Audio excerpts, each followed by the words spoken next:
हरमञ्जुश्रीनामाष्टोत्तरशतकस्तोत्रम् प्रणिपत्य मुनिं मूर्धना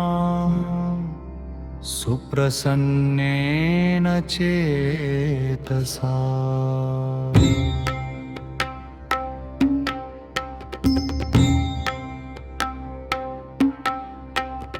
वक्ष्याम्यद्य च नामानि सम्बुद्धैरनुवर्णितम् सुरूपो रूपधारी च सर्वरूपो ह्यनुत्तरः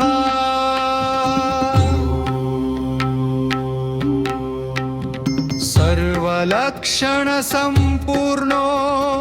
मञ्जुश्रीरुत्तमः श्रिया। अचिन्त्यश्चिन्त्य विगतो चिन्तोद्भुतविक्रमः अचिन्त्यः सर्वधर्माणां दिव्यो मनसस्तः। शून्यताभावितात्माकः शून्यधर्मसमन्वितः शून्यस्त्वमधिमुक्तिश्च शून्यत्रिभवदेशकः सर्वज्ञः सर्वदर्शी च सर्वभूमिपतिर्विभुः मञ्जुश्रीवशवर्ती च पद्माक्ष पद्मसम्भवः पद्मकिञ्जल्कवर्णश्च पद्मपर्यङ्कवासनः नीलोत्पलधर पूत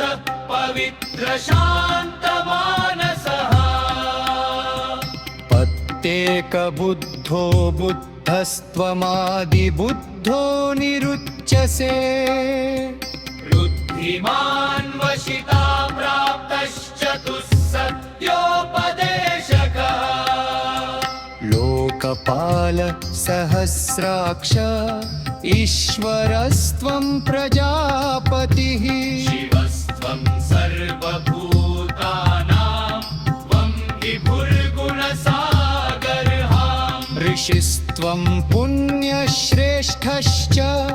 ज्येष्ठो जातिस्मरस्तथा विनायको विनेता च जिनपुत्रो जिनात्मजः भानुःसहस्ररश्मिमस्त्वं सोमस्त्वं च बृहस्पतिः धनदो वरुणश्चैव त्वं विष्णुस्त्वं महेश्वरः अनन्तो नागराजस्त्वं सकन्दसेनापतिस्तथा हेमचित्रासुरेन्द्रस्त्वं वर्मः शुक्रपथस्तथा सर्वदेवमयो वीरः सर्वदेवैरमस्कृतः अन्नधर्ममलातितस्त्वं लोके चाग्रपुद्गलः लोकज्ञो लोकविज्ञातो ज्ञानिनां प्रवरो वरः वरदोलयनं त्राणमदृश्यो मारकर्मिणाम् गम्भीरश्चानवद्यश्च कल्याणमित्रसम्पदः वैद्यस्त्वं शल्यहर्ता नरदम्यः सुसारथिः मतिमान् गतिमांश्चैव बुद्धिमांश्च विचक्षणः अन्त्यमान्त्यल्पवृक्षश्च बोध्यङ्गपुष्पमण्डितः विमुक्तिफलसम्पन्न आश्रयः सर्वदेहिनां मनोहरो मनोज्ञश्च अनघो ब्रह्मचारिणाम् केतुस्तं ग्रहः श्रेष्ठश्च ऋषिभिर्मुनिपुङ्गवः युवराज्ञाभिषिक्तस्तं दशभूमि